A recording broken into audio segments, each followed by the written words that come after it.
Welcome back to FlowMind, where mindfulness, conscious experience, and artificial intelligence intersect. This is the final session in the three-part series exploring Douglas Harding's teaching, Having No Head. In the first session, we explored how deeply rooted the intuition is that a self exists behind experience, that somewhere there's a me watching from behind the eyes. In session 2, we focused on sensations, pressure, tingling, movement, all real, but almost always wrapped, instantly, in the concept of the head. Now, in this final session, we invite you to observe something subtle, but absolutely central, that the feeling of having a head is not found in sensation itself. It's added, it's an interpretive layer, a packaging, and when that packaging is seen clearly, when sensation remains, but the headness falls away, a shift can occur. That shift isn't mystical, it's not fragile, and it doesn't need to be sustained. It's simply this: sensation without concept, experience without the need for a subject. As we begin, here's your only task. Look gently for the moment when sensation is recognized before the story forms. And if the story returns, that's okay too, because now you may see it as a story. Let's begin again. Start by settling into your seat. Feel the sensations of the back. And now, let's rest the gaze on something in the visual field.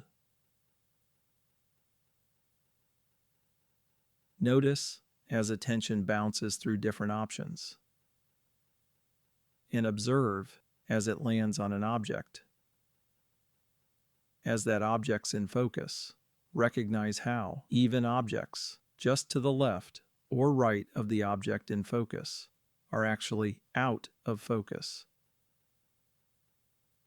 As that's noticed, let's proceed by trying to make the head as salient as possible in experience.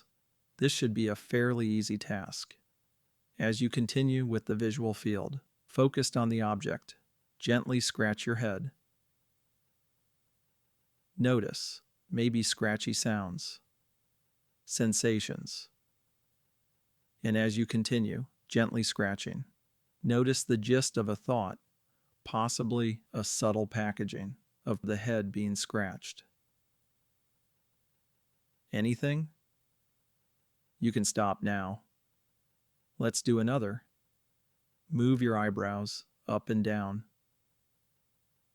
Notice maybe stretching sensations, possibly the smudge of glasses moving in the visual field. Is there a gist thought of eyebrows moving? They clearly aren't seen, but is there something there? Maybe a thought image of creases in the forehead. A subtle conceptual packaging of what's going on. Is that noticeable? You can stop. One more. Gently tap your teeth. Pressure? Distinct noise from the teeth? Can you notice the thought overlaying what's present? Muscles involved in the motion? Kind of packaging the information? If you're with me this far, great. Okay, spoiler alert.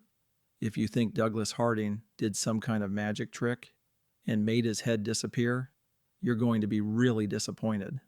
What his epiphany actually revealed to him, and what I hope can reveal to you, is that our brains actually allow for a different way to move through the moments of life, not having to immediately package everything together, recognizing experience for what it is prior to concepts, and that there are layers upon layers of information.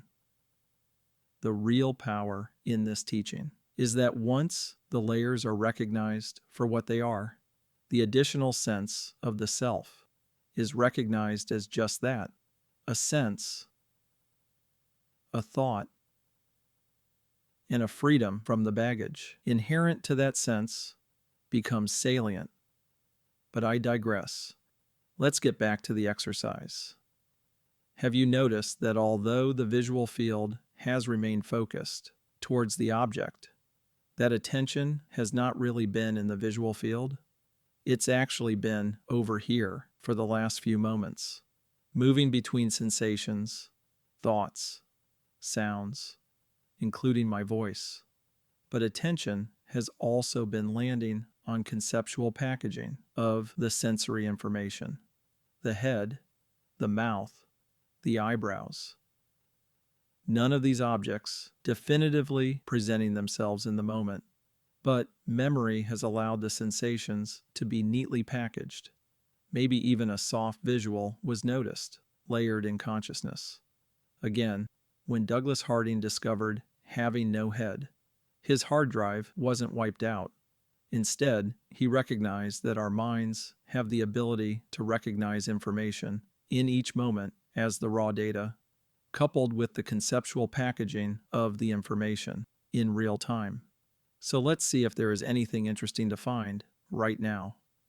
For this part, I want the highest likelihood of your success.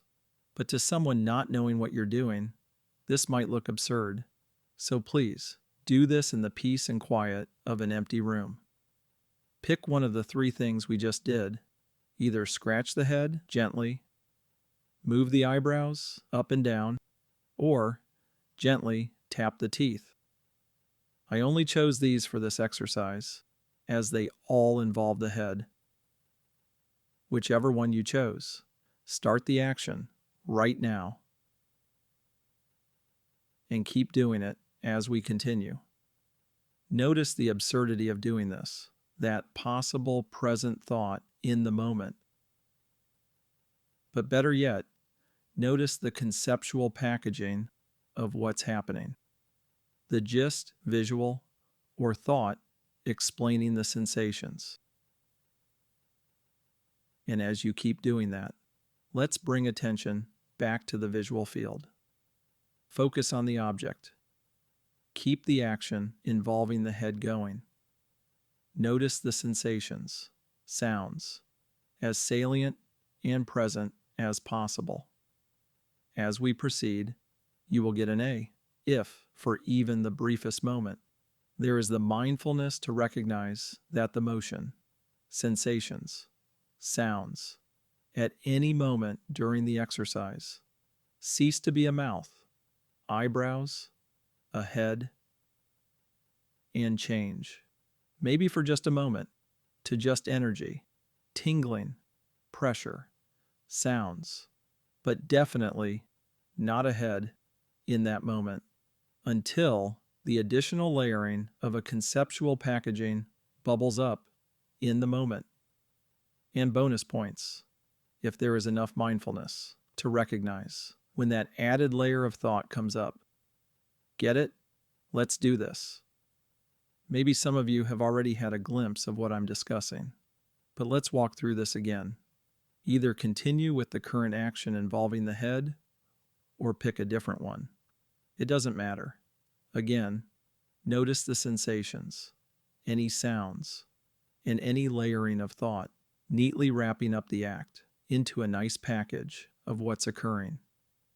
As you continue doing that, let's reestablish attention in the focused area of the visual field, on an object. And as the object is in the focused area of the visual field, we need the moment with attention firmly in the visual field. As the head actions continue, find something very interesting about the object, something that has not been recognized yet. A subtle contrast, color, edge, the way it's moving. This interest in the object increases the chances that your attention is located on the object in the visual field. And now, as you're dialed in, laser focused, not strained, you know what the next move is. The action might have already occurred. From that starting point of the visual field, has the experience of the sensations recognized over here changed? Still, just as present as before, but maybe, possibly, for just a moment. The sensations had no headness intrinsic to themselves. They were noticed as a layer of information, kind of hovering over the visual field, totally present. But prior to packaging of eyebrows, mouth, head.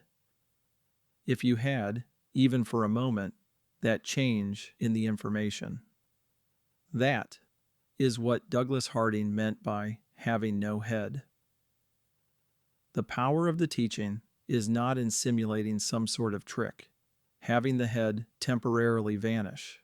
That would be kind of worthless. The power of the teaching is that the realization can open up the option of one further move.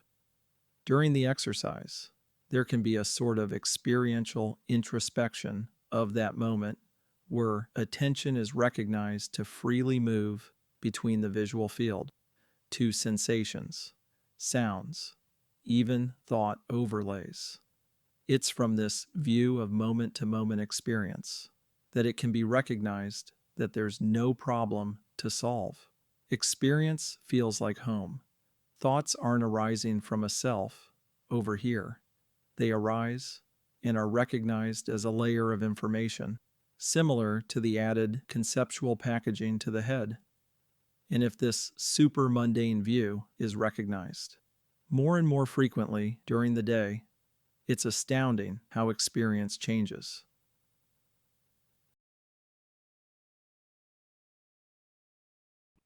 If in this session you recognize the moment where sensations continued, but the idea of a head simply didn't need to be there, that's the shift. That's what Douglas Harding called having no head. Not a disappearance, but a disentangling. What was revealed was the prior layer of experience: tingling, pressure, sound, raw data before concept. This is not a trance. It's not a trick. It's a reorientation. You saw that head is something thought adds, automatically, but unnecessarily. And when that layer softens, what remains is the landscape of experience itself. You've now seen that the story of a subject can fade, and the field remains. If that was clear to you, even for a moment, you now have a reference point for what we sometimes call the super mundane view. It's not bliss. It's not escape. It's just experience, freed from contraction. Experience without a center. From here, you may notice that thoughts are also just overlays, that the self-story isn't an anchor. It's a layer. And the more you return to this way of seeing briefly, gently, throughout your day, the more stable it becomes. If this series opens something for you, we recommend the 5-part FlowMind series, No One Behind the Curtain, as a powerful companion. And if FlowMind has helped shift your perspective, please subscribe, share it with a friend, and help this project grow. Until next time, stay with the field, and let experience be exactly what it is.